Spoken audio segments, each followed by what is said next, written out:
በኤፍራታ በኩል በኤፍራታ የዓለም መድኃኒት ተወለደ ጌታ ተወለደ ጌታ በኤፍራታ በኩል በኤፍራታ የዓለም መድኃኒት ተወለደ ጌታ ተወለደ። ሰላም ጤና ይስጥልን አድማጭ ተመልካቾቻችን እንደምናላችሁ። ፋና ፖድካስትን እየተከታተላችሁ ትገኛላችሁ። ልዩ የበዓል ፕሮግራማችንን ነው ዛሬ ወደ እናንተ እያደረስን የምንገኘው ካይሮስ ስቱዲዮ ቦሌ አትላስ አካባቢ ተገኝተናል። በዛሬው የእንግዳ ፕሮግራማችን ሁለት ወንድማማቾችን ነው ይዘን የተገናኘ ነው። በዚህ በስተግራዬ ጳውሎስ ፈቃዱ እንዲሁም በስተቀኝ በኩል ኢላሻ ፈቃዱ ሁለቱም እዚህ ያሉ። በቤተ ክርስቲያን ውስጥ አንደኛው በዝማሬ አንደኛው ደግሞ በስብከተ ወንጌል ያገለግላሉ። እንዲሁም ደግሞ የተለያዩ መጽሐፍቶችንም በመጻፍ እዚህ ጋር የምታዩቸውን ጨምሮ በርከት ያሉ የትርጉምና የወጥ መጽሐፍትን በመጻፍ እያገለገለን ይገኛል። እንግዲህ ከነሱ ጋር ነው ቆይታ የምናደርገው። የበዓል ድባብ እንዲኖረው ትንሽ የበዓል ጉዳዮችን እናወራለን፣ ግን በዋናነት ከህይወታቸው ከተሞክሯቸው ብዙ ልምድ እንካፈላለን ብለን ተስፋ እናደርጋለን። ሁለቱ ወንድማማቾች እንኳን ደህና መጣችሁ። ከታላቅ ጀምር እንኳን አደረሳችሁ ብለህ መጀመር ትችላለህ። እንኳን ለብርሃነ ልደቱ አደረሳችሁ። እንዴት ነው በዓል የሚያልፈው ቤት ውስጥ? ሳናገባ በፊት ያው እናት አባታችን በሚያዘጋጁት መሰረት ከጠዋት ጀምሮ በመብላት በመጠጣት ደግሞ አባታችን የቤተክርስቲያን አገልጋይ መጋቢ ስለሆነ እሱን እንኳን አደረሰ ለማለት የሚመጡ ብዙ ምዕመናን አሉ። ስለዚህ እነሱን እናስተናግዳለን። እናታችን በጣም ለድሃ የምታዝን ሰው ነበረች የሚለውን ቃል አልወደውም፣ ግን በህይወት ባጸደ ስጋ ስለሌለች ያው ነበረች ማለት ግዴታ ነው። አስታውሳለሁ ወንዝ ሰፈራችን ያለው ወንዝ አካባቢ እዛ ድልድይ ስር የሚተኛ ሰው ነበር። እሱ እንኳን ሳይቀር ለበዓል ብቻ አይደለም ሌላ ጊዜም ሙሉ እንጀራ ነው የሚወሰድለት እና እህቶቼ ተሳስተው እንኳን እንጀራውን ከቆረሱ እናታችን በጣም ትጣላለች። ሙሉ እንጀራ ነው የሚሰጠው እና እንደሱ አይነት በጨዋታ በሳቅ ቤታችን ብዙ ሳቅ፣ ጨዋታ፣ ክርክር፣ ለፊያ፣ ሙግት ያለበት ቤት ነው እና በጥሩ መልኩ እናሳልፋለን። ያው እኔ ጓደኞቼ አንጋውትና እርጉጣ ሲሉኝ ሾልኬ መውጣትም ያምረኛል። የዛን ቀን ይከለከላል። እናታችን ትቆጣለች። የቤቱ ድምቀት ድባቡ እንዳይቀንስ ያው ለማቻቻል ምናምን ሞከራለሁ። የሆነ ሰዓት ሰርቄ 1 ሰዓት የሚሆን ምናምን ወጥተን እመለሳለሁ እና ደስ የሚል ድባብ ነበር። ምትጨምረዋለህ? ቤታችን ጸሎት ቤትም ስለነበረ በተለይ ፋሲካ እሁድ ላይ ስለሚሆን ሁሌ የእሁድ ፕሮግራም ዩዥዋሊ አይቀርም ነበረ። ግን ያው ቤታችን በጣም ብዙ ሰው ስለሚሰበሰብ ጨዋታም በጣም አለ። ያው ዋናው አክተር እሱ ነው የነበረ። ግን ያው ቤት ነው። አይ ያንተ ትንሽ ይለይ ነበር። አይ የአርት ቤተሰብ ነው፣ እሱን መካድ የለብንም። እውነት ነው። በእናታችን በኩል ጥበብ ወደ ትንሽ ደርሶናል። እናታችን አባታችን ደብዳቤ እንኳን አንባቢ ነው በጣም በአንደበቱ ግን ብዙ ይጽፋል እኮ። ተናጋሪ ነው፣ ደፋር ነው፣ አስተማሪ ነው። እህታችሁ ጋዜጠኛ ነበረች፣ የኛም ባልደረባ ነበረች። የተማረችውም ስነ ጽሁፍ ነው። በኋላ ማስተርስ ላይ ፎክሎር። ወደ ጳውሎስ እንምጣና እንደው የመጀመሪያ ከቤት ነው እንግዲህ ብዙ ነገር የጨመረው ህይወትም እንደዚህ እንደውም ወደ በኋላ የአባትን ባህሪ መላበስም ከታች ያሉትን የመቆጣጠሩም ኃላፊነት እንዴት ነው በቤት ውስጥ እንደዚህ አይነት ፓረንታል ፊገር ሆኖ ወይም ይሄ ወላጃዊ ልጅ ሆኖ ማደግ ምንድን ነው የሚመስለው? ያው አስበህበት አቅደህ የምትገባበት አይደለም። ትልቅ ከሆንክ እና በቃ ወላጆች አንተ ላይ ያላቸው ትረስ ሲጨምር ወይም አንተ ደርሻለሁ ብለህ ስታስብ የሆነበት ድንገት ሆኖ የምታገኘው ነው እና የቱ ጋር እንደጀመረ አላስታውስም። አንተን ትንሽ ወደ ግቢ አካባቢ ምናምን አድርሼ ነው ከዛ ወደ የምትመለሰው። አሁን 2 አልበም አለ። አንተም ብዙ ጊዜ ስለ 2 አልበሞች ስታወራ ሰማለሁ። አንድ ግን እስራኤል ፈቃዱ ተብሎ የወጣ የመጀመሪያ አልበም አለ። እስራኤል አለው። ስለዚህ ለዛ ነው የማይቆጠረው። በብዙ ምክንያት ነው። ኦፍኮርስ ያው እኔ ነኝ የሰራሁት፣ ክዶ መካድ አይቻልም። እስከ መጨረሻው የተወሰነ ትላንትን ያሳያል፣ እድገት ያሳያል።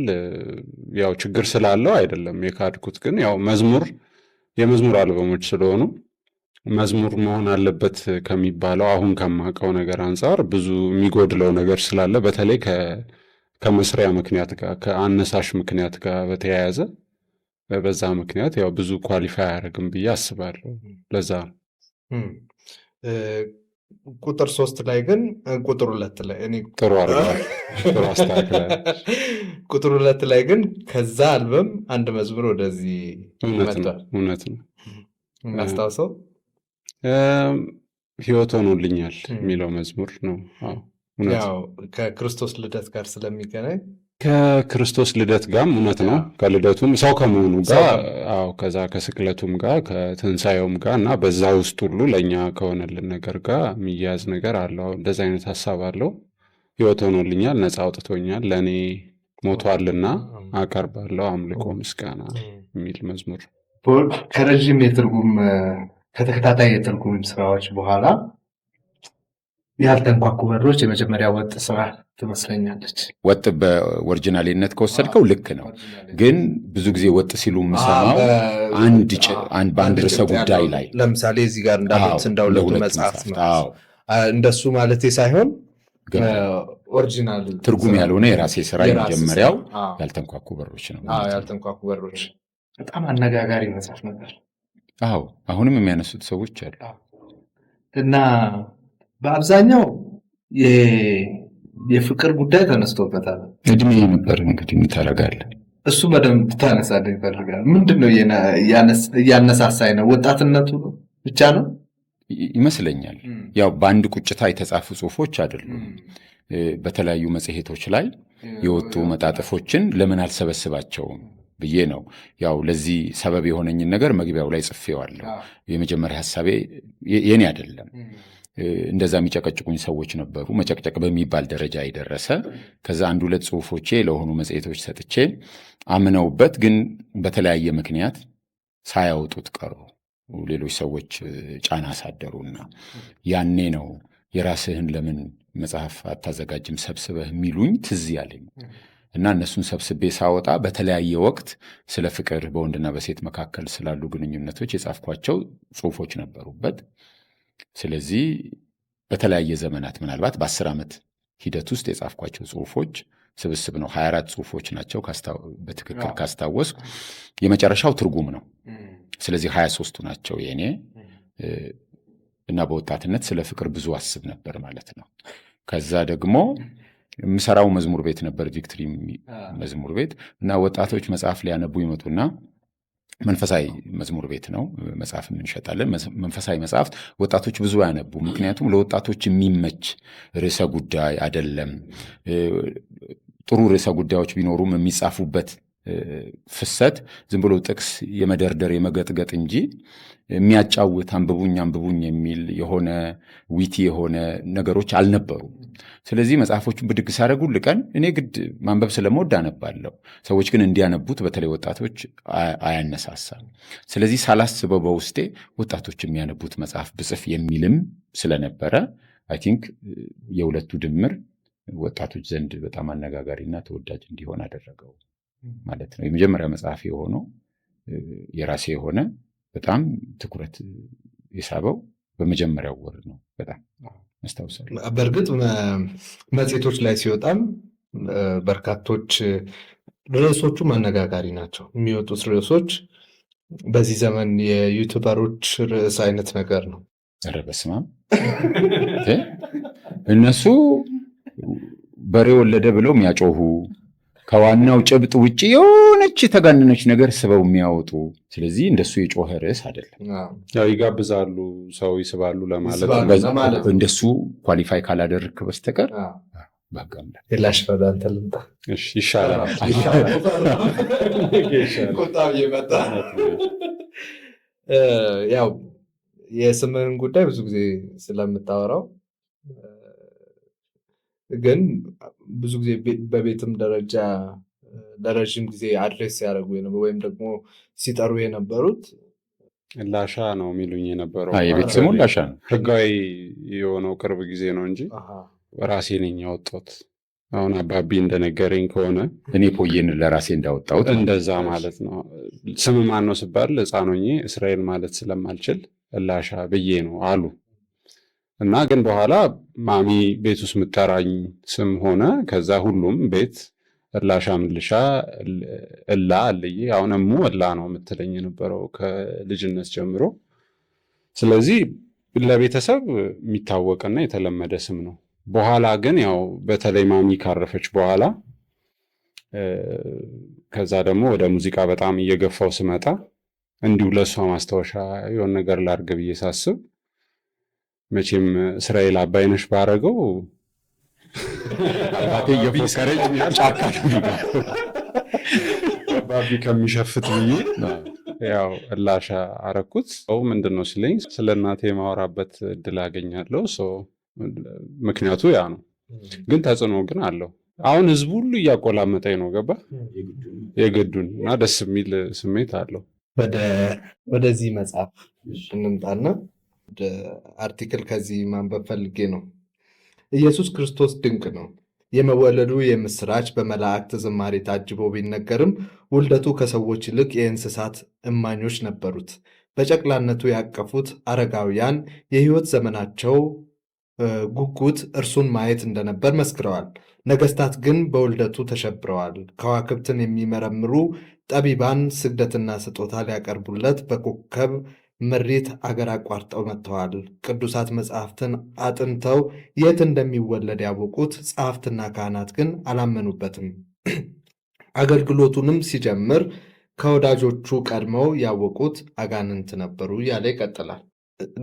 ጥፍጥ ያለች ጥሩ ስለ ውልደት የምትገልጽ አባባል ናትና የክርስቶስ ውልደት ምን ትርጉም ነው የሚሰጥ?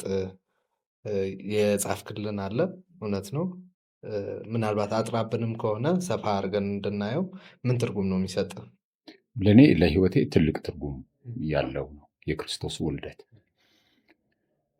ምክንያቱም አምላክ ሰው የሆነበት ነው እና መጽሐፍ ቅዱስ ስለዚህ ሂደት በተለያየ መልኩ ይናገራል። ነገር ግን ዮሐንስ ወንጌል ምዕራፍ 1 ቁጥር 14 ላይ ያለው ቃልም ሥጋ ሆነ የሚለው በጣም የሚያስደስተኝ፣ ባሰብኩት ቁጥር ጊዜ ወስጄ ብዙ ነገር እንዳሰላስል የሚያደርገኝ ክፍል ነው። አምላክ ሰው ሆነ። ለምን፣ እንዴት የሚሉ ነገሮች ልትደረድር ትችላለህ። የሚሉ ጥያቄዎችን አንደኛ እግዚአብሔር ምን ያህል ሰው ወዳድ እንደሆነ ያሳያል። ምክንያቱም አምላክ ሰው ሲሆን አእምሯችን ሊረዳው ከሚችለው በላይ ካለ ከፍታ ያለ ዝቅታ ነው። ከንግስና አይደለም፣ ከመሳፍንት ከሆነ ነገር ከባለጸግነት ሳይሆን እግዚአብሔር በዓይን የማይታየው ፍጡርን ሁሉ የፈጠረ አምላክ ራሱ ፍጡር ሆኖ የመጣበት ፍጡሩን ሆኖ የመጣበት ሂደት ነው። አምላክ የማይታይ የማይዳሰስ የማይሞት ነው። በምድር ላይ ግን ያየነው የሚራብ የሚጠማ የሚያዝን የሚያለቅስ እና የሚደማ የሚሞት ሆኖ ነው የመጣው እና ይህን ሁሉ ሲያደርግ ተገዶ አይደለም። ፊልጵስዩስ ምዕራፍ 2 እንደሚነግረን ራሱን ባዶ አደረገ ነው እንጂ የሚለን ባዶ ተደረገ አይለንም። ተደራጊ ሳይሆን ራሱ ነው አድራጊ ሆኖ የመጣው።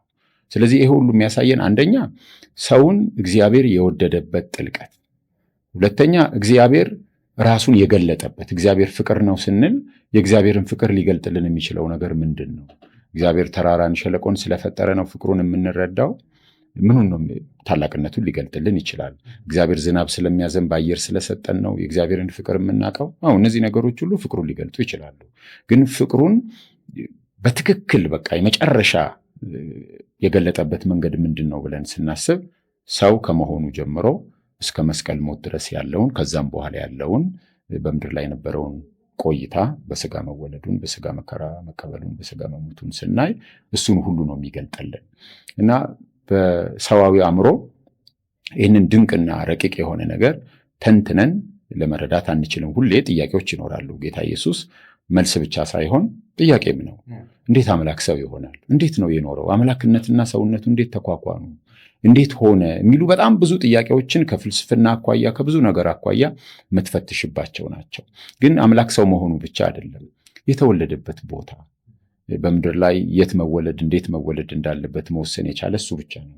ግን የመረጠው ቤት ያልተጋቡ ሰዎች ቤት፣ ገና ድንግል ማርያም ለቅዱስ ዮሴፍ የታጨች እንደነበረች ይናገራል። እዛ ጋር መጣ። አሁን ያ ብዙ ጥያቄ ሊፈጥር ይችላል። ለምን አሉ? ለምን እንደዛ አይነት ቦታ መረጠ? የተወለደበት ቦታ በቃ የእንግዶች ማረፊያ አታ በግርግም ነው የሚለው። ለምን ያንን ቦታ መረጠ?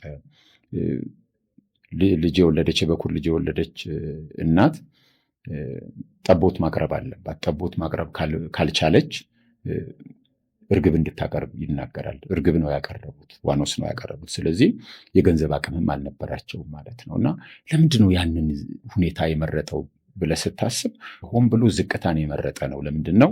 እኛ የወረድንበትን ያህል ወርዶ እኛን ከፍ ለማድረግ ነው። እና ከሰዎች ይልቅ እንስሶች ናቸው በቦታው ላይ የነበሩት። ቅርብ ያሉ ሰዎች ሳያውቁት ከሩቅ ያሉ ሰዎች ነው ፈልገው የመጡት። ለታላላቅ ሳይሆን የተገለጠው ለታላላቆች ሳይሆን መላእክት የገለጡት ለእረኞች ነው። የሆነ ሁሉ በጣም የሚያስደንቅ ነው ከመጀመሪያው ጀምሮ። እና ይሄ በእግዚአብሔር ዘንድ ያለንን ቦታ እግዚአብሔር ምን ያህል ሰውን እንደሚወድ ከኃጢአተኝነት ሰውን ለመታደግ እግዚአብሔር ምን ያህል ርቆ እንደተጓዘ ነው የሚያሳየን፣ እኛን ፍለጋ ምን ያህል እንደመጣ። ስለዚህ በጣም ያስደንቀኛል ይሄ። ለዛ ነው በዛ መልክ የገለጽኩት። መዝሙር አልመጣለም የሆነ ብዙ መዝሙሮች ናቸው የመጡት። ይህንን ሀሳብ መጽሐፉ ላይ ብዙ አግኝቻለሁ። ይህንን መጽሐፍ ሳነብ አንድ መዝሙር ኢንስፓየርድ ሆኜ ጽፌያለሁኝ። ፍቅርህ ይገርመኛል የሚል አምላክ ሆነ ሳለ ለእኔ ብለህ እኔን ሆንክ፣ እንዲሁ በግጥም በቃላት ማይገለጥ ክቡርነትህን ለፍቅር ተውክ፣ ራስህን ባዶ አድርግ ለመስቀል ሞት የታዘዘ መስዋዕት አንተ ሆነ ካህኑም አንተ ከሀብት አረኩኝ፣ ፍቅር ይገርመኛል የሚል እና እኔም ጌታን በመከተል ጉዞ ውስጥ በጣም አንድ ትልቅ ህይወቴ ውስጥ ተጽዕኖ ያለው ነገር የእግዚአብሔር ሰው መሆንን ማሰብ ነው። ሁሉን ነገር የቀየረ ነገር ነው። አሁን እምነት ራሱ ሲባል የክርስትና በጣም ኮሩ እግዚአብሔራችን እኛን መሆኑን ነው፣ ዋኖፋስ መሆኑን ነው። እና በጣም የሚገርመኝ እና በጣም የምነካበት፣ ብዙ ያሰላሰልኩበት፣ ብዙ ጊዜ ያለቀስኩበት፣ የተደሰትኩበት እና አሁንም ሁሌ ጊዜ የምገረምበት ነገር ነው። እና ለብዙ ደግሞ ለሌሎች ሰዎች ትልቅ ጥያቄም ደግሞ ላለማመን፣ ላለመቀበል ትልቅ እንቅፋት የሚሆንባቸውም ይሄ ነገር ነው። በጣም ትልቅ እና ውድ ነገር ነው ብዬ አስባለሁ። ለእንደዚህ አይነት በዓላት ብለህ መዝሙር ምናልባት ሞቲቭ ሌላ ሊሆን ይችላል። ያው በዓሉ ላይ ያለው ዋናው ጉዳይ ሊሆን ይችላል መነሻ ምክንያት። ግን ለበዓል ብሎ መዝሙር መስራት እንዴት ነው አታስብም? እስካሁን አድርጌው አላውቅም። ለቀኑ ብሎ ማድረግ ያው ልክም አይመስለኝም። ከቀናት ጋር ብዙ ሪሌሽን ሊኖረን አይገባም ብዬ አስባለሁ። እኔ እንግዲህ እነሱ ምን እንደሚሉ አናቅም። እኔ እንደዛ አስባለሁ። ግን ቀኑ ላይ ከሚካሄደው ነገር አንጻር ያው መዝሙር የተሰጠው ስጦታው ጊፍቱ የተሰጠው ለአካሉ ነው፣ ለክርስቶስ አካል ነው፣ ላመኑ ሰዎች ነው። ስለዚህ እነሱን ለማነጽ፣ ለማስተማር፣ ለመምከር አሁን በመዝሙር በዝማሬና በመንፈሳዊ ቅኔ እርስ በርሳችሁ ተነጋገሩ ስለሚል መጽሐፍ ቅዱስ ለማስተማር፣ ለመምከር፣ ለማስረዳት አስቦ መዝሙር ማዘጋጀት ልክ ነው የሚሆነው። ግን ብዙ ከቀናት ጋር ሪሌሽን ያለው ለመሰለ አሁን የክርስትና ነገር ጌታን መከተል የሆነ ሐሙስ ዕለት አስበው ዓርብ ዕለት የምትወው አይነት ነገር አይሆንም። ህይወት ውስጥ ሁሉ ያለ ነገር ነው የሚሆነው። ለዛ የሚጠቅም መዝሙር ነው መጻፍ ያለበት። አለበለዚያ ከሪያክሽን ጋር የተያያዘ ነው የሚሆነው። ለበዓል ሰው ስለሚፈልገው ይህን ነገር ብዙ ኦዲየንስ ስለሚኖረው ለዛ ልስራው ነው የሚሆነው። ወይ ወደ ኋላ ልመልስና ኮምፒውተር ሳይንስ ነው የተማርከው። ከኮምፒውተር ሳይንስ ከወጣ በጣም ረጅም ዓመት ሆነዋል። ከትምህርቱ ወይስ ከፊልዱ? ከፊልዱ 10 ዓመት ገደማ ሊሆነኝ ነው። ትሰራ ነበር? አንደኛ ማይክሮሊንክ ኢንፎርሜሽን ቴክኖሎጂ ኮሌጅ አስተምር ነበር። እንዲያውም ወደ ውጭ የዛሬ 9 ዓመት ገደማ ሚስቴ ለትምህርት ስትሄድ አንድ ላይ እንደ ቤተሰብ ሄድ ነው። ሲሄድ የዲፓርትመንት የኮምፒውተር ሳይንስ ኃላፊ ነበርኩኝ። እሱን ስራ ለቅቄ ነው ልንሄድ ቀናት ሲቀሩ ያው ሪዛይን ያደረኩት። ሁለተኛ ደግሞ ከወዳጆቼ ጋር በተርፍላይ ሶፍትዌር ዴቨሎፐርስ ግሩፕ የሚል ሶፍትዌር እንሰራ ነበረ። ስለዚህ ስራው ውስጥ ነበርኩ። ትምህርቱን ከጨረስኩ ነው እንጂ የቆየሁት ከፊልዱ ከወጣው 9 ዓመት ገደማ ነው። ያው ውጭ ሲሄድ ስለዚህ ትምህርት ቀጥለ ነበር ስራው? ስራ እዛ ፊልዱ ላይ ፊልድ ውስጥ ነበርኩ። ይህን ሁሉ ጊዜ ይህን ሁሉ መጽሐፍ ስትጽፍ የሚገርም ነው። አላውቅም ነበር። እወቅ ዛሬ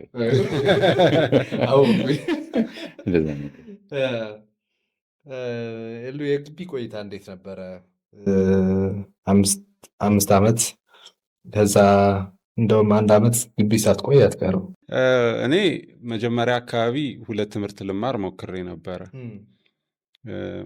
በብዙ ምክንያት እና ሙዚቃ 4ኛ ዓመት እስከሆን ድረስ ኮንስትራክሽን ማኔጅመንት እየተማርኩ ነበረ። ከዛ ግን ያው በቃ አልቻልኩም እና ብዙ ትጋትም የለኝም መሰለኝ እንደሱ በጣም የሚያስደስተኝን ነገር ብቻ የማድረግ ዝንባሌ ነው ያለኝ። የሆነ ሰዓት ትክት አለኝ እና አንደኛውን አቆምኩት። ግን በዛ ፕሮሰስ ውስጥ በ4 ዓመት ፕሮሰስ ውስጥ ያው 2 ትምህርት ስለነበረ አንዳንዴ የፈተና ጊዜ የሚጋጫል። እኩል ፈተና የሁለቱንም አዲስ አበባ ዩኒቨርሲቲ ስለነበር መማረው ኦፍኮርስ አንደኛው ኤክስቴንሽን ነበር። ግን ለምሳሌ የሴሚስተር ፈተና ሲደርስ እኩል ሰዓት ላይ ነው የሚደርሰው እና ሁለቱም ጋር ሰብሚሽኖች ይኖራሉ፣ ሁለቱም ጋር ፈተናዎች ይኖራሉ የመሳሰሉትና በዛ መሃል ያው ሙሉን እዛ ላይ ብሌም ማድረግ አልችልም ከእኔም ስንፍና ጋር ተያይዞ በተለይ ደግሞ ክላስ ሁሉንም አቴንድ ማድረግ እቸገር ነበረ።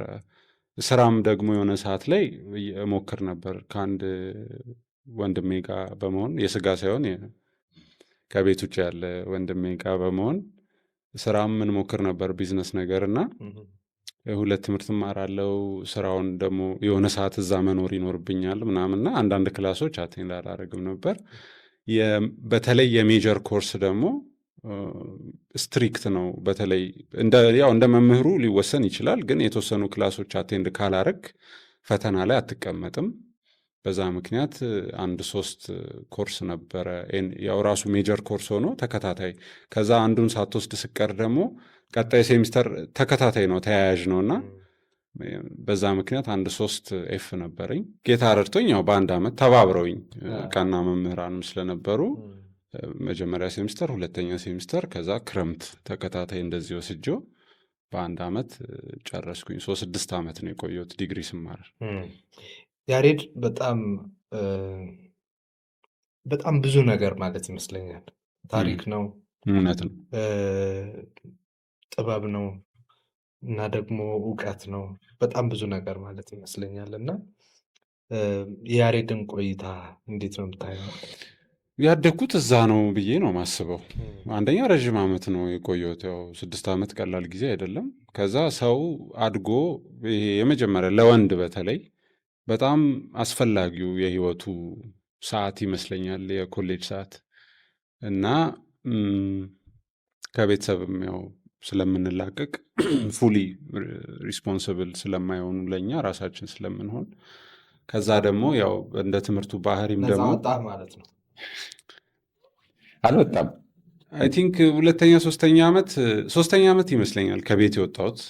ግን ይቀፍለኛል በተለይ ነበር። ብዙ አልተፈለጥክም ተው። ግን ያው ኦፍኮርስ ከቤተሰብ ተላቃ አትላቀቅም። ግን ያው ሙዚቃ ስትማር እንደ ሌላ ነገር ደስ ብሏቸው ምናምን አይፈለጡም። ትንሽ መከራ ነበራት። ግን ምንድን ነው 4ኛ ዓመት ስደርስ ኦልሬዲ ሙዚቃ መጫወት ጀምሬያለሁ ውጪ። ስለዚህ ገንዘብ ምናምን ብዙ አልቸገርም ነበረ እውነት ለመናገር። በጣም የሚገርም ታሪክ ነው የመዘዘው። በጣም የሚገርም ገጠመኝ ነው። የመጀመሪያ የተጫወትኩት የገና ኢቭ ጃዛምባ ነው የተጫወትኩት። በጣም ከምወዳቸው ወንድሞች ጋር የተወሰኑት እስካሁን ጓደኞቼ ናቸው። እንደውም ወንድሞቼ ነው የሆኑት። ብዙ የህይወት ስኪልም የተማርኩት ከነሱ ነው። በተለይ ከሁለቱ ጋር ከፓፓና ከዳኒ ጋር አብረንም እንኖር ነበርና በጣም ብዙ መልካምነት ያየሁባቸው ቤተሰቦች ነው ያፈራሁት። የዛኔ ነው መጀመሪያ ውጭ የተጫወትኩት። ግን ቤቴም ስቱዲዮም ምንም ስለነበረኝ ያው ብዙ ሚንስ ነበረኝ ያው እንደነገርኩ ስራ ምሰራ ነበር ከአንድ ወንድሜ ጋር። ስለዚህ ብዙ አልተቸገርኩም። በተለይ ከአራተኛ ዓመት በኋላ ያ ታይም ብዙ የምትጣላበት ከራስ ጋር ቀጥሎ ያለውን ነገር አንደርስታንድ ለማድረግ የምትሞክርበት ወጥቶ ለመጋፈጥ ደርሻለሁ አልደረስኩም የሚለውንም የምታይበት። በፊት ዝም ብለህ ግምት ነው። አሁን ልጅ ሆነ በ27 እንዲህ አረጋለሁ እሆናለሁ ትላለህ። ከዛ እዛ ግን ስትሆን ጠጋ ይላል 21 22 ትሆናለህ እና አይ በዚህች ዓመት ይሄን አላረገው ሪያሊስቲክ እየሆንክ ትሄዳለህ። ከዛ ፕሬሸርም አለው። ለውጡንም አዲስ ነህ አንተ ራስህ ለራስህ ለውጥ አዲስ ነህ። ከዛ ወጥቼ የምሰራው ስራ ምንድን ነው፣ እንዴት ነው ህይወትን ምመራው ምናምን የመሳሰሉት ሪል ጥያቄዎች የሚመጡበት ታይም ነው። በጣም ወሳኝ ጊዜ ነው ያ ጊዜ እና ለእኔ እዛ ለነበረኝ ቆይታ ደግሞ በጣም መልካም እንዲሆን ብዙ እንድማርበት እና ፕሮሰሴን እንድጨርስ ውስጥ የሚብላሉ የነበሩ ነገሮች መልክ ኖሯቸው ወደ መጨረሻው ፖይንት እንድመጣ ብዙ ኮንትሪቢዩት ያደረጉ ሰዎች አሉ። በጣም ጥሩ መምህራን ነበሩ። በጣም መልካም ጓደኞች ነበሩኝ። የነበረኝ ቆይታ በጣም ጥሩ ነው ብዬ ነው የማስበው። እዛ መጽሐፍ በጣም ጊዜ የሚፈልግ ነገር ነው። ምናልባት የትርጉም ስራዎቹ ሀሳቡ እንዳይዛነፍብህ ባለቤቱን ሀሳብ ሳትጥል ደግሞ ሰው እየወደደው እንዲያነብ በሚሆን መልኩ ማቅረብ ይኖርብሃል እና ለሱ መጠንቀቅ ይኖርብሃል እና እሱ ጊዜ ሊፈልግ ይችላል። አሁን ግን በተለይ በተከታታይ የሰጠህን መጽሐፍት በጣም አሁን የወጡት መጽሐፍት ቮሊዩማቸውም ከፍ ያለ ነው፣ ወይም በገጽ ደረጃም ከፍ ያሉ ናቸው። ሀሳባቸውም ሰፊ ጥናት፣ ምርምር የሚጠይቅ ይመስለኛል እና የመጽሐፍ ስራ እንዲሁም ደግሞ በየቦታው እየሄድክም ስለምታገለግል በየቦታው እየሄዱ ማገልገል በየቤተ እምነቱ ከበዓል ጋር እንዴት ነው? ጊዜን አያሻማብህም ወይ? እንደ አጋጣሚ ሆኖ እነዚህን ሁለት መጽሐፍት የእግዚአብሔር ልጅ የሚለውና የተሰቀለውን የጻፍኳቸው ባህር ማዶ ነው። ስለዚህ ብዙ አልጓዝም። የመጀመሪያውን ስጽፈው የሙሉ ጊዜ ቤተክርስቲያን አገልጋይ አልነበርኩም። በፈረንጅ አፍ ስቴያቶም ዳድ ነበር ይባላል። በቃ እኛ በባህላችን የለም። የቤት እመቤት ስትል ለሴቶች ነው። አልተለመደም፣ ግን ትርጉም አይሰጥም። ለዚህ ነው ስቴያቶም ዳድ የሚለው። በቃ እዛ የተለመደ ነው። ሚስቴ ሙሉ ጊዜ ተማሪ ናት፣ ፒኤችዲ ነበር የምትሰራው። ልጆች አሳድጋለሁ፣ ቤት ነኝ። የመጀመሪያው ዓመት በጣም ይቸገር ነበር፣ ምክንያቱም የ1 ዓመትና የ2 ዓመት ህፃናት ልጆች ይዘን ነበር የሄድ ነው። ስለዚህ ሁል ጊዜ ቤት ናቸው። ልክ 3 ዓመት ሲሞላቸው ወደ አጸደ ህፃናት ወይም ነርሰሪ ይሄዳሉ። ለጥቂት ሰዓታት በሳምንት ለ30 ሰዓት ይቆዩልኝ ስለነበር በዛ ሰዓት መጽሐፍ ጀመርኩ። የማነበው ግን ወደ ቤተክርስቲያን ኖርማሊ በሰንበት ሲሄድ ባስ ውስጥ አነባለሁ፣ ባቡር ውስጥ አነባለሁ እና አብዛኛውን ስራ ግን የምሰራው ሌሊት። እንቅልፌ ውስን ነው፣ ጽፍበታለሁ፣ አነብበታለሁ አሁንም። ስለዚህ እነዛን ዓመታት እንደሱ ስለጻፍኩ በዓል ላይ ችግር አልገጠመኝም። ያው ቤትኛ ብቻ ነን። የነበርንበት ከተማ ደግሞ የስኮትላንድ ዋና ከተማ ኤድንብራ ነው። ብዙ አበሾች አልነበሩም፣ በጣት የሚቆጠሩ ናቸው። በአብዛኛው እኛ የነበርንበት የተማሪዎች ግቢ የፖስት ግራጁዌት ተማሪዎች ግቢ ስለነበር ይመቻል። እኛ ጋር ይመጣሉ።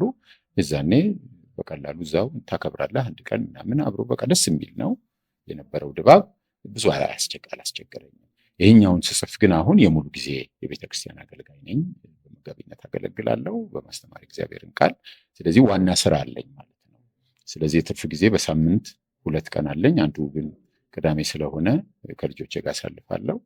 ሰኞ ነው ያው ይደክማል፣ እሑድ አገልግሎት በኋላ እሱና ያው ሌሊት የዓመት ፈቃዶች በሙሉ ነው እንደዛ የተደረጉት እና ገና አሁን ነው ትቻቸው የመጣሁት እና አሁን በጣም ነው ሴሌብሬት የሚደረገው። በተለያየ ነገር እንደምንሰማው በፈረንጅ ሀገር ትልቁ በዓል ገና ነው። ጌታችን ልደት ነው። ፋሲካ ማመን ያቀታል። የፋሲካ ዕለት ምንም በቃ ወፍ የለም፣ ኮሽ የሚል ነገር የለም። ጥቂት አማኞች ወንጌል ለመመስከር ወይ መስቀል ተሸክመው ላይት የሆነ ቀላል የሆነ መስቀል በካርቶን የተሰራ ነገር ወይ ትራክት ሲያድሉ የምስክርነት ታያለ እንጂ ምንም አይነት መታሰቢያ አታይም። እንዲያውም ኢስተር ኤግ ምናምን የሚል ነገር አላቸው። የሆኑ በእንቁላል ቅርጽ የተዘጋጁ ቸኮሌቶች ይደበቁና ልጆች ፈልገው ያገኛሉ አይነት ነው። እና ይሄ ጊዜ ነው በጣም የሚከበረው። ግን እግዚአብሔር ይባርካቸው ወደዚህ እንድመጣ ቤተሰቦቼ፣ ልጆቼ ፈቀዱልኝ እና በጣም መምጣት ነበረብኝ። በጣም መጣህ። የመምጣት ፍላጎቴ በጣም መሆኑን ለማሳየት እንጂ መምጣቴ አይደለም በጣም በሚል ኳሊፋይ የተደረገው። ስለዚህ ህዳር ላይ ልደቴ ነበር። ለልደት ምን እንስጥ ሲሉኝ ለገና ወደ ሀገሬ እንዲሄድ ስጡኝ አልኳቸው። በጣም ከበዳቸው፣ አሰቡበት። ምን አሉ? አባቴን በጣም ማየት ፈልጌ ስለነበር አሁንም መፈለጌን ነው በጣም ያልኩት። እንዲህ በጥንቃቄ ነው ሄደው እንደዛ ሆነ። ስለዚህ ከበዓሉ ጋር ስናገናኝ እዚህ ሀገር ስላላከበር ነው እነዚህን መጽሐፎች በምጽፍበት ጊዜ የተለየ ችግር አልገጠመኝም። ብዙ ሰለብሬት አታደርገው፣ ትንሽ ነው፣ የትም አትሄድም፣ የራስ ማህበረሰብ አይደለም፣ ዙሪያው ያለው ምናምን አንተ እንደምታከብር አይደለም የሚያከብረው። ስለዚህ ቤታችን ውስጥ ያው ይበላል፣ ትጫወታለህ፣ እንደዛ አይነት ነገር ነው። እንደው ከልጅነትም ያው ከአንባቢ ቤተሰብ ከሚጽፍ ቤተሰብ ነው ያደጋችሁትና ትምህርት፣ ንባብ እንደዚህ አይነት ነገሮች ይኖራሉ እና ወደዛ ሰው ወደ ትምህርት ወደ ንባብ ሲያመዝን ትንሽ ኮስተር ይላል መሰለኝ። እንጃ። እሺ ኮስተር ላለው እሱ ማለት ፈልገ ቃሉ የከለሩም ተጽዕኖ አለ ግን ነው። አንተም ያው የሁላችንም ማለት ነው። ፈገግ ብንልም ፈገግ ያለን አልመስልም። በጣም ተጫዋች እንደሆናቸው አውቃለሁ። በጣም የሚያስቅ ነገር አለ እና ከእናንተ ጋር ሰው ከተገናኘ ግን ፊታችሁ ላይ ግን ያለው እንትን ኮስተር ያለ ነው። እድል ነው። አይ ቲንክ እድል ነው ማድረግ እሱ ትንሽ ይብሳል። ያው በጣም ሰልካካም ስለሆነ እና ባህሪውም በብዛት እንዲቀጥ ያለ ስልክክ ያለ ስለሆነ እንደዛ አይነት ነገር አለው። አለባበሱም እንትን ነው፣ ፎርማል ነው። ኧረ አይደለም፣ እኔ በጣም እንዲያውም ቀለል ያለ አለባበስ ነው ያለው። በአእምሮህ ውስጥ እንደዛ ነው። ኦኬ፣ ስጋዬ ላይ ግን ሌላ ስጋህ ላይ እንደዛ አይደለም። ያው በብዛት ሸሚዝ ምናምን ነው የሚያደርገው ምናምን። ከድሮም ነው ከድሮም ነው አይ ቲንክ ይመስለኛል። በፊት ትንሽ ከዚህኛው ፈታ ይል ነበር፣ ግን ኤሌመንተሪ ላይ ወጥፎ ምናምን የዛኔ እኔ እንዴት ላቅ እችላለሁ? እኔ አሁንም መጽሐፍ ኋላ ሱሪ ውስጥ ወጥፌ ሄዳለሁ። አሁንም 16 ብዙ ነው። 13 ነው የኛ ነው። 13 ነው ግን ብዙ ነው። አይ ትንሽ ነው። እኔ እኮ አሁን እሱ ነፍስ ሲያውቅ እኮ እኔ አያገባለሁ ማለት ነው። አሁን እኔ 6-7 መሆን አለብኝ ለማስታወስ አንተን። የዛኔ እሱ ኦልሬዲ 20 ገብቷል እኮ 20 ላይ ስታየው ሸሚዝ ጠቅጥቆ። አዎ የዛኔ እኔ አሁን ስነቃ ሳቀው ሲሰብክ ሲቆጣ ሲገርፈኝ እና እንደውም ስሜቱ አጎቴ ነገር ነው። አባቤ አለ እና ሌላ ሚኒ አባቤ ነው። ስለዚህ እኔ አጎት አይነት ከዛ በዛውም ትንሽ የሚያቀብጠኝም በጣም እንደ ትልቅ ካንቫስ ላይ እንደ ጥቂት ነጠብጣብ ማለቴ ነው። እንደዛም አይነት ኤክስፒሪየንስ ነበረው። ገንዘብም መስጠት፣ የሆነ ቦታም ይዞ መሄድ። ለምሳሌ መጀመሪያ ሶደሬ ይዞኝ የሄደው እሱ ነው። አጎት አይነት የመኮሳተሩን ነገር እንዴት ነው?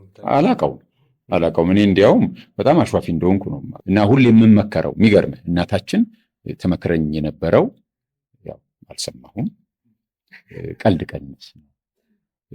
በጣም የወዱኝ የቅርብ ሰዎች መንፈሳዊ አገልግሎቴን የሚወዱ የሚመክሩኝ ቀልድ ቀንስ፣ ሚስቴም አሁን ጭምር የምትመክረኝ እና የምመከረው እስካሁን ሰዎች ለመንፈሳዊ አገልጋይ የሚሰጡት ቦታ ስላለ ከእሱ ጋር ሄድላቸው። እኔ በየሰበቡ ነው የምቀልደው። ታክሲ ስገባ ወዲያው ከረዳት ጋር ቀልድ ጀምራለሁ።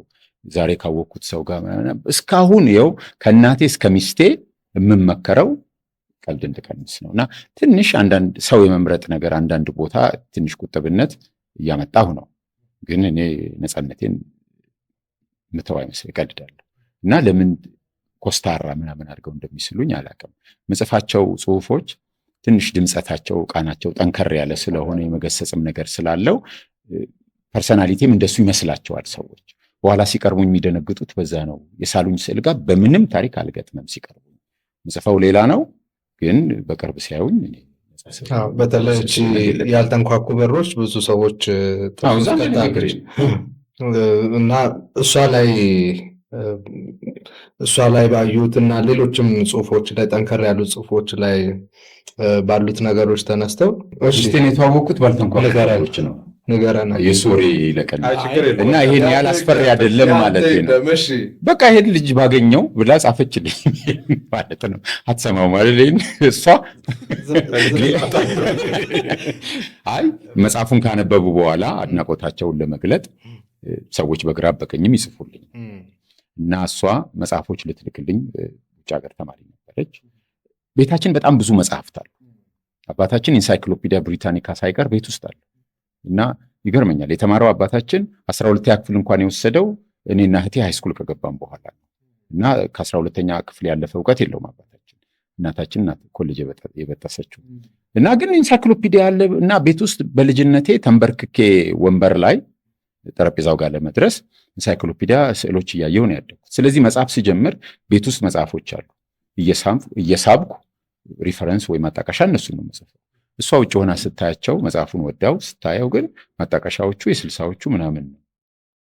በቃ ሌተስት ቨርሽኖች አሉ። እነሱን ልላክለት የተማሪ ቅናሽ አለኝ በሚል ሰበብ ኢሜል ጻፈችልኝ እና ልክ ሲደርሰኝ ያ ጊዜ ደግሞ እኔ በቃ ራሴን ለትዳር እንዳዘጋጅ አይነት ግፊት በውስጤ ነበር እና ቆነጃጅትን ሳይ ወይም በሆነ መልኩ ስተዋወቅ እቺ ተሆን ትክክለኛ እቺ ተሆን የኔ አይነት ጥያቄ ውስጥ በዛ መሃል ኢሜይሏ ሲመጣ ሳየው አጭር ነው፣ ምንም እንትን የለው፣ ግን የሆነ ነገር ልቤን ነካው። ከዛ ጊዜ ጀምሮ ህይወቱ ተቀየረ እና አብሮኝ የሚሰራውን ልጅ አብሮኝ ይሰራ ነበር ማይክሮሊንክ።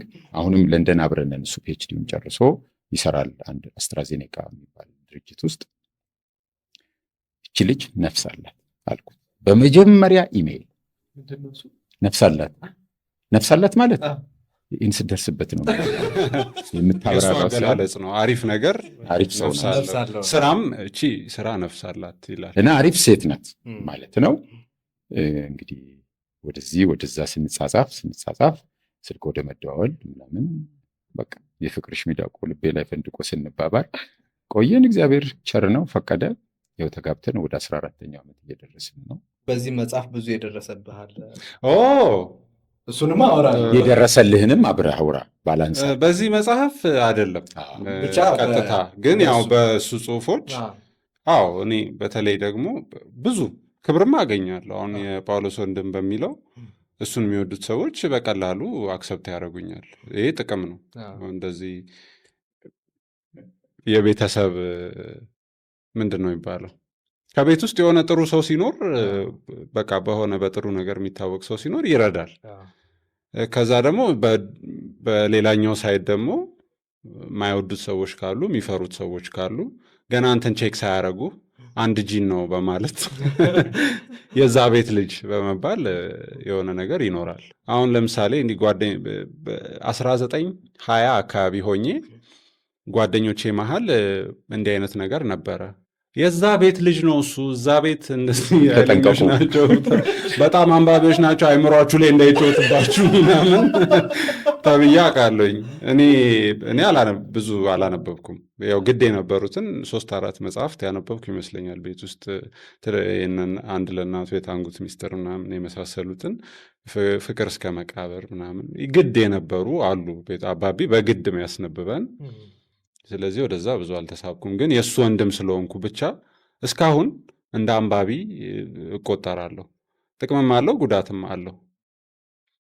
በተለይ ደግሞ የ90ስ ውስጥ ይመስለኛል ሌት 90ስ እና አርሊ 2000ዎች አካባቢ ዱለኛ ጽሁፎች ይጽፍ ነበረ።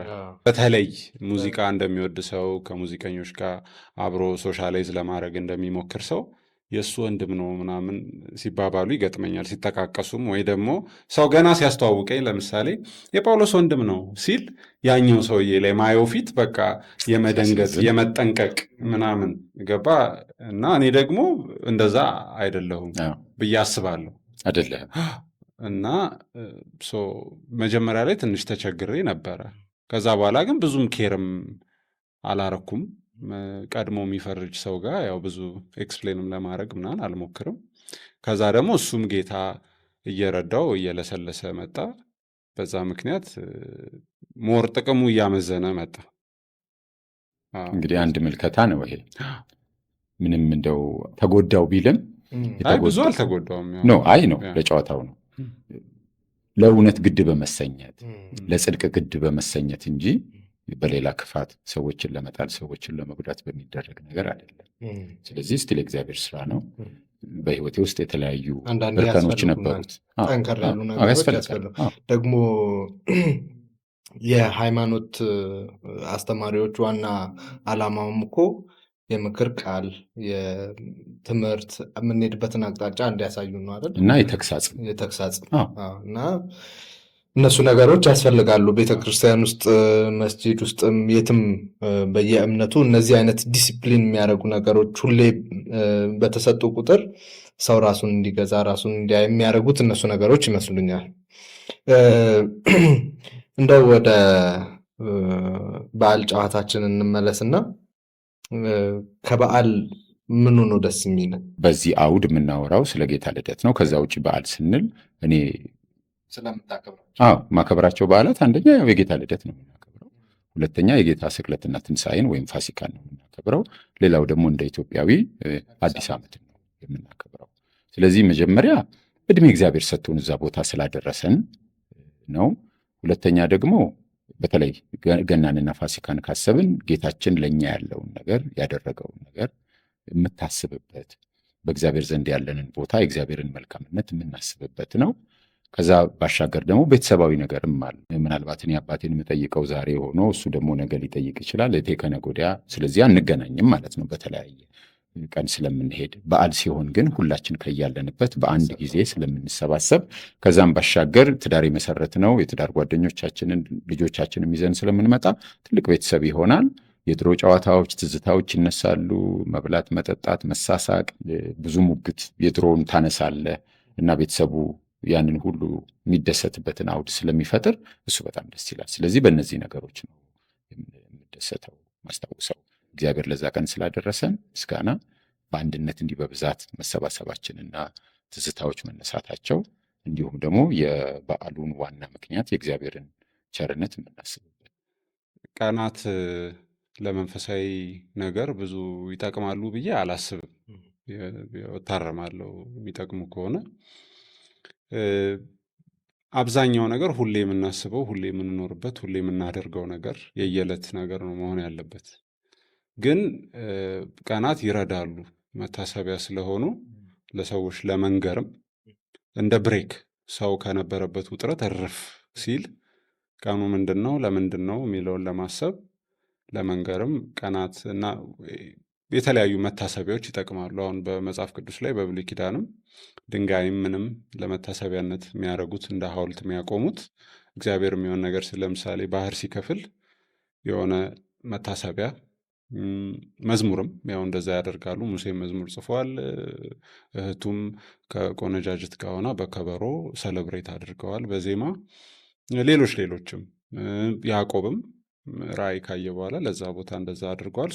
የሚታይም ነገር ይረዳል። እንደዚህ ቀናትም በተለየ ትኩረት የሚታዩ ቀናትም ሊረዱ ይችላሉ። ግን ያው ከእድገት ጋር ያው ከዛ ማለፍ ያስፈልጋል እና ዋናው የበዓል ነገር መተያየት ነው። መተያየት ቅዱስ ነገር ነው። ስለዚህ እሱ ነው ዋናው ብዬ አስባለሁ። ወደ ሙዚቃ እንዴት ተሳብክ? ወደ ሙዚቃ በብዙ ምክንያት ሊሆን ይችላል። እንዲሁ ወደ ልጅነት ከሄድኩኝ የማስታውሰው አንደኛ እናቴ ትዘምር ነበረ። በጣም ቆንጆ አልቶ ድምፅ ነበራት፣ የሴት ወፈር ያለ ድምፅ ማለት ነው። አባቴም ኳይሮስ ነበር፣ የድሮ ጽዮን ኳይሮስ ነው የነበረው። ይዘምራል። ከዛ ደግሞ ልጆችም ጋር አሁን ለላ ትልቋ እህታችን ማለት ነው የዝማሬ ሰንዱቆች አሏት 2 እና ድሮ ትዘምር ነበር። ከእሷ ጋር የሚመጡ ጊታር የሚጫወቱ ምናምን እንደዚህ እነዳኜ ምናምን ነበሩ። በልጅነት ማስታወሳቸው በጣም ጥሩ ጊታር ይጫወት ነበረ፣ ዳኜን አስታውሳለሁ። ቤታችን ደግሞ ጸሎት ቤትም ስለነበር ኪቦርድም ነበር፣ ይዘመራል። መዘምራንም አሉ፣ ኳይር አለ። በነገራችን ላይ እሱም ኳይሮስ ነበር፣ መዝሙርም አለው። እንዴት ነው አይታመንም ይህን ስናገር አይመስልም፣ ግን ቆንጆ ቆንጆ መዝሙሮች ነበሯቸው። በልጅነት የሆነ የሚፈጥረው ነገር ያለ ይመስለኛል። ከዛ ደግሞ ናኒ ሞደርን የሆነ የሙዚቃ ኢንክሊኔሽን ነበራት፣ የኔ ኢሚዲየት ታላቅ ማለት ናት። እሷ ሰላም ማለት ነው። ሰላም ትልቋ ለላ ያልኩህ ናት ቅድም። ናኒ የሴቶቹ ትንሿ ማለት ናት። እሙዋለች መሀል ላይ እሙም ትዘምር ነበር። አብዛኛው ሰው በዝማሬ አልፏል። ናኒ ግን ወጣ ያሉ መዝሙሮች አሁን ካንትሪ መዝሙሮች ምናምን ከሆነ እሷ ማለት ናት። እንደዛ አይነት መዝሙሮች ታመጣ ሰማ ነበር። ከዛ ጊታርም ትጫወታለች፣ ዜማ ትጽፋለች፣ የሰዎችን ትይዛለች፣ ኢንስፓየርድ ሲሆኑ ዜማውን ይነግሯታል። ቴፕ ሪከርዲንግ ምናምን አክሰሰብል አልነበረም።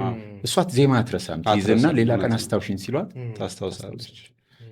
እሱ የረዳኝ ይመስለኛል። ከዛ ግን ቲን ወደ መሆን ስመጣ 7ኛ ክፍል አካባቢ 7-8 ስገባ የእሱ ተጽዕኖ ይመስለኛል። እሱ አንደኛ ቪክትሪ መዝሙር ቤት ይሰራ ነበረ። እዛ የነበሩ እንግሊዘኛ መዝሙሮች አሁን የነ ሮን ኬኖሊ፣ የነ ዶን ሞዌን፣ የነ ካርማን ሚሽን 316 ባለፈው ስናወራ የነበረው እንደዛ የተወሰነ አክሰስ ኖረኝ። ከዛ ደግሞ የነ ዳጊ፣ የነ ሳሚ ተስፋ ሚካኤል በጣም ፌቨራይቶች የነበሩ ቲን እያለሁኝ እንደዚህ ሞደርን ነገሮች አክሰስ ኖረኝ። ኖርማሊ እሱ ባይኖር እነዛ አክሰሶች አልነበሩም። በተጨማሪ ደግሞ በግድ ሌሊት ያው እሱ ሌሊት ቅድም እነሳለሁ ብሎሃል፣ 9 ሰዓት ይነሳል ሁሌ እና ያው እንዳጠና ብሎ ዝም ብዬ ስጠረጥር በልቡ ብቻውን ላለመሆን ይመስለኛል። ግን በቃ ካላጠና በሚል በግድ ይቀሰቅሰኛል ሌሊት። ከዛ እሱ ንባቡን እንዲያግዘው ኢንስትሩመንታል ሙዚቃዎች ይከፍታል፣ የነ ያኒን የመሳሰሉትን ይከፍታል። መጽሐፍ ይዤ ይቀመጣለሁ እና ሳላስበው የሚገርምህ ሙዚቃውን ወደ መስማትና ሙዚቃውን በቃ አብሬ በውስጤ ሲንግ ወደ ማድረግ ሄድኩኝ እና አንዳንዶቹን አርቲስቶች ያወቅኳቸው እንደውም በኋላ ሄኒ ጓደኛ ሄኒ የጋሽ ታዴ ልጅ የሆነ ቀን መጥቶ አንደኛውን ሀም እያረግ ይህንን እየታውቀዋለህ ኬኒጂ እኮ ነው ምናምን አለኝ። እኔ አርቲስቶቹንም አላውቃቸውም የዛኔ እና እንደዛ ቀስ በቀስ እየተሳብኩ መጣሁ። በኋላ እነ ቤቲ ተዘራ ደግሞ ብዙ አክሰስ ነበራቸው። ዘማሪት ቤቲ ተዘራ ከሱ ወዳጅ ስለነበሩ ከሱ ጋር አንዳንድ ዲቪዲዎች፣ ሲዲዎች በሱ በኩል ቤቲ ይመጡ ጀመርና በተለይ የዋይናንስ ብራዘርስ ልጆች ፌስቱ ብለው የሰሩት አልበም ነበር የመዝሙር ዊጎት ኔክስት የሚል አልበም። እሱ በጣም በቃ ወደ ሙዚቃ ሳበኝ። 7ኛ ክፍል የነበርኩ ይመስለኛል። ከዛ በቃ ወደ ሞደርን ሚውዚክ ተስቤ የቀረው ማለት ነው። ከዛ በጓደኞቼም በምንም ሳድግም እኔም ኢንተርኔትም ዩቲዩብም ሲጀመር ወደዛ ምናምን የሄድኩ ማግኘት ጀመርኩና አንድ ምክንያት ላይሆን ይችላል፣ ግን ጌታ ያመቻቸልኝ ገጠመኝ ይመስለኛል። ከልጅነት ጀምሮ ተመቻችቶልኝ ነው ወደ ሙዚቃ የመጣሁት። ሁለታችንም አንድ ተመሳሳይ ጥያቄ ያው የጌታ ልደት የአዲስ ነገር መጀመሪያ የሆነ የአዲስ ምዕራፍ መጀመሪያ የቀን አቆጣጠራችንም መጀመሪያ በተለይ ለክርስቲያን ኮሚኒቲ ለክርስትና ማህበረሰብ የቀን አቆጣጠር መጀመሪያም ጭምር ነው እና አዲስ ነገር መጀመርን ኢኒሼት ለማድረግ ሞቲቬት ለማነሳሳትም ጭምር ነው ይሄን የምጠይቀውና ምናልባት በህይወታችሁ የደከማችሁበት የወረዳችሁበት በመንፈሳዊ ህይወትም ሊሆን ይችላል፣ በግል ኤክስፒሪየንስም ሊሆን ይችላል ይሄ ቦታዬ አልነበረም መሆን አልነበረበትም ያላችሁበት ጊዜ ይኖራል እና እንዴት ነበር ያ ነገር? ከዛስ እንዴት ወጣችሁ? ሜዳውን እሱን እናንሳ። ያው በክርስትና ጉዞ ላይ የመጀመሪያው ይሄ መንገራገጩ በእኔ ህይወት የመጣው ከቤተሰብ ካደግኩበት አይደንቲቲ ወይም ማንነት የራሴን ወደማበጅበት ባለው ሽግግር ላይ ነው። ያው ቤተሰቦቻችን ወንጌላውያን ክርስቲያኖች ናቸው። ወንጌላውያን ክርስቲያኖች ስለሆኑ ያው እንደ የትኛውም ወላጅ እነሱ እውነት ያሉትን እንድንከተል አንዳንድ ጊዜ በጥበብ በፍቅር፣ አንዳንድ ጊዜ ደግሞ በጫና ነው የመሩ። የእነሱን እንጀራ ከበላህ በእነሱን ውሃ ከጠጣ የእነሱን አየር ከተነፈስክ በእነሱ ቤት ጣሪያ ስር ካለህ ያንን ትከተላለህ። እና ብዙውን ነገር እነሱ ኢንካውንተር የሚባለው በፈረንጅኛው እሱ አይነት መነካት ነበራቸው። ከነበሩበት በኃጢአት የተሞላ ዓለም የመውጣት የወጡበት የሆነ ሂደት ነበራቸው፣ መነካት። እሱን እኛ አላገኘነውም። ስለዚህ ያንን ነው የሚያደርጉት። ወንጌላዊ ክርስትና ግን ወላጆች ክርስቲያኖች ስለሆኑ ባይ ዲፎልት ክርስቲያን የምትሆነው አይደለም። የወንጌላውያን ክርስትና አንዱ መገለጫ ኮንቨርሽን ይጠይቃል፣ መለወጥ። አንድ ሰው ተነክቶ የእግዚአብሔርን ፍቅር በእግዚአብሔር ፍቅር ልቡ ተነክቶ ኃጢአተኝነቱን አስተውሎ ከዛ በኋላ የሚማረክበት የሚሸነፍበት ሂደት አለው እንጂ ወላጆች ስለሆኑ ያደግበት ድባብ እንደዛ ስለሆነ በቃ ባይ ዲፎልት ነህ የሚባል ነገር የለም። ወንጌላዊ ክርስትና መነካትና መለወጥን ይጠይቃል። አልተነካሁም። ስለዚህ የሚሉኝን ተቀብዬ እመጣለሁ። ብዙዎቹ ሐሳቦች ቃላት ብቻ ናቸው። የእግዚአብሔር ፍቅር፣ የእግዚአብሔር ምሕረት፣ እንደዚህ የሚባሉ ነገሮች፣ ኃጢአት፣ ንስሐ ቃላት ናቸው። ከጀርባው የተሸከሙት ትልልቅ ሐሳቦች አላቃቸውም። ፍቅር ራሱ ምን እንደሆነ ምናልባት ወዴን ከመውደድ የዘለለ አላቅም። ፍቅር እኮ የሚገባ መጀመሪያ የተቃራኒ ጾታ ፍቅር ውስጥ ስትገባ ነው ፍቅር ምን እንደሆነ የሚገባ። ከወላጆች ጋር ያለህ በእነሱ ላይ 100% ዲፔንደንት ሆነ አንተ ለእነሱ ምን የማታረግበት ስለሆነ አይ ቲንክ ያላፈቀረ እግዚአብሔርን ፍቅር መረዳት ስለመቻሩ ራሱ እርግጠኛ አይደለሁም። እና ስለዚህ ልክ የራሴን አይደንቲቲ ማበጀት ስጀምር መጀመሪያ ታፈነግጣለህ በቃ። እና ወደ ኃጢአት ውስጥ የመግባት እነሱ የሚሉትን ነገር ተቃራኒውን የመሄድ ውስጥ ስትገባ ያኔ ነው እንደ መንፈሳዊ ሰው ኃጢአት ጥቂት ደስታ እንዳለው ግን ዘላቂ እንዳልሆነ፣ ኃጢአት ጥቂት ደስታ እንደሚሰጥ ግን ከእግዚአብሔር ጋር ያለ ነገር ሲበላሽ ብዙ ዳፋ እንዳለው፣ ሰላም እንደማታገኝ፣ እረፍት እንደማታገኝ፣ ዘላቂ ደስታ እንደማታገኝ በህይወትህ ማየት ትጀምራለህ። አሁን ይህንን የነገሩህ አይደለም የነገሩኝ አይደለም ያየሁት ነው በህይወቴ። ኃጢአት ጥቂት ደስታ አለው። እንዲያውም እንዲህ አልነገሩኝም። ኃጢአት ምንም ደስታ የለውም ብለው ነው የነገሩን። ኃጢአት ደስታ አለው ግን ጥቂት ደስታ ነው። መጽሐፍ ቅዱስም ከኃጢአት የሚገኝ ጊዜያዊ ደስታ ብሎ ስለሚናገረው ማለት ደስታ አለው ግን አይዘልቅም፣ ወዲያው ይጠፋል። ክስ ይመጣል፣ የበደለኝነት ስሜት አለው። እግዚአብሔር እንዳዘነብህ ስታውቅ፣ ትክክለኛው አካሄድ እንደሱ እንዳልሆነ ስታውቅ የሚሰማ የባዶነት ስሜት አለ። ቤን ንስሐ እንድትገባ እግዚአብሔር እንደሚወድህ የእግዚአብሔር መንፈስ እሱን ያስረዳሃል። አት ሴም ታይም ደግሞ ጠላት ደግሞ ዲያብሎስ ይከሳሃል። አንተ ኃጢአተኛ፣ አንተ ዋጋ የለም፣ እግዚአብሔር አይፈልግም የሚል አለ። በዛ መካከል ብዙ ትፈተጋለህ። መጨረሻ እግዚአብሔር ከረዳ ለዛኛው ለእግዚአብሔር መንፈስ እጅ ትሰጥና ወደ ንስሐ ትመጣለህ። ልክ ንስሐ ስትገባ ረፍት፣ ሰላም፣ ደስታ ታገኛለህ። ከእግዚአብሔር ጋር ያለ ህብረት ይታደሳል። ጥቂት ትቆይና ደግሞ አሁንም ትሄዳለህ፣ ሽው ያረጋሃል።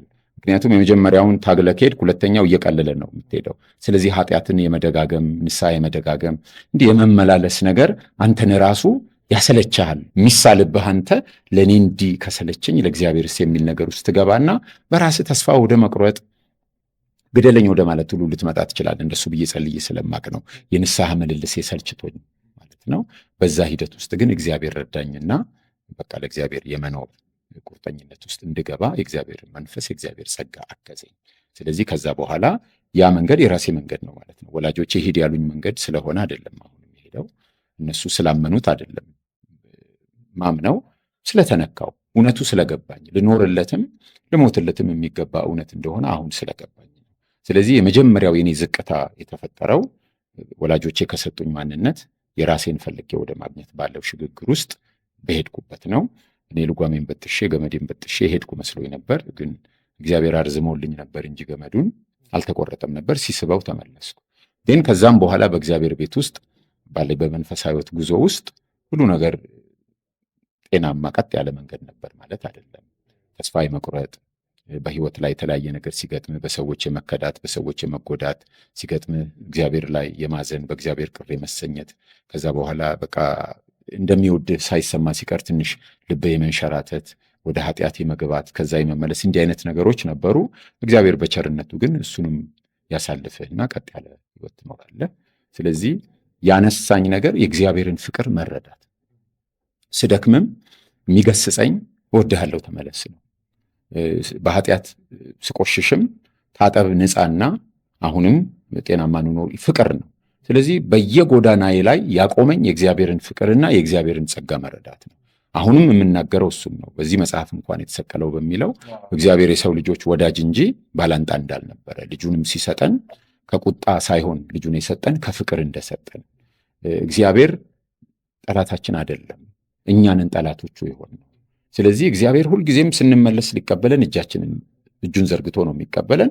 እንድንመለስም ደግሞ የሚያስችለን እሱ ነው። በልጁ በኩል የሰራው ስራ ነው የሚመልሰን እና እሱ ነው እኛም ፍለጋ የመጣው። ስለዚህ የእግዚአብሔርን ፍቅርና የእግዚአብሔርን ጸጋ መረዳት ከድካም ከውድቀት ህይወቴ እንደገና ተነስቼ በእግሮ እንድቆምና እንድጓዝ አግዞኝ። ሌሉም ተመሳሳይ ሀሳብ ስታነሳ ስለሰማው ተመሳሳይ ሀሳብ ምላት ምንድን ነው ይሄ ማፈንገጥ ወይም ደግሞ የሆነ ለየት ያለ አዲስ ነገር መሞከር፣ ቀድሞ ዲዛይን ከተደረገው መንገድ የራስን መንገድ መፈለግ አይነት ነገሮችን ስታወራ ስለሰማው እሱንም በደንብ አያይዘህ እንድታነሳልኝ ነው። ሁሉ ሰው የራሱ ፓዝ አለው፣ የሆነ ኮመን ነገር አለን ሰዎች በጠቅላላ። ከዛ ደግሞ ብዙ ነገር ላይ ታላቆች የሚሉትን ነገር አንሰማም። እዚህ የመንፈሳዊ ህይወት ጉዳይ ላይ ብቻ ሳይሆን ሌሎች ከአንተ በፊት የሞከሯቸው ነገሮች ላይ ራስ ቀምሰህ ካላየህ አትሰማም። ናቹራል ይመስለኛል፣ የሁሉ ሰው ነገር ይመስለኛል። አንዳንድ በጣም ጌታ የረዳው ሰው በሰው ይማራል እንጂ ማጆሪቲ ኦቫስ እኛ ራሳችን ቀምሰን ቴስት አድርገን ማየት እንፈልጋለን። እና አሁን እየቆየው እየተረዳ ያለሁት የእኔ ብቻ ኬዝ እንዳልሆነ ነው። በሱ ብቻ ሳይሆን በሌሎችም ሰዎች እና ሁሉም ሰው በተለይ ደግሞ ወደ ጌታ ኢየሱስ የሚመጣ ሰው የሆነ እግዚአብሔር ያለበት ቦታ ድረስ ሄዶ ቼዝ አድርጎ አግኝቶት ልክ ቅድም እሱ እንዳለው ተነክቶ ሪያላይዝ አድርጎ አንደርስታንድ አድርጎ የሚመለስበት አይነት ነው እና መጽሐፍ ቅዱስም ላይ ብናይ እግዚአብሔርን ከማምለክ የእግዚአብሔር ሰው ከመሆን ክርስቶስን ከመከተል በፊት ሁሌ መገለጥ ይቀድማል። መገለጥ ማለት እግዚአብሔር ራሱን መግለጥ አለበት።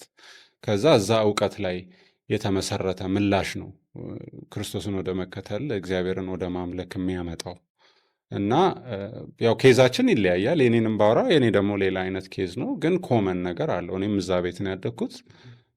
የእኔ ላይ አሁን እሱ 2 ሰው ነው ኢምፖስ ያደረግበት የነበረው፣ እኔ 7 ሰው ነው ኢምፖስ ያደረግብኝ የነበረው።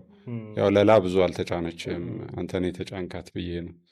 እና 5 ታላላቅ አለኝ፣ አባትና እናት አለኝ።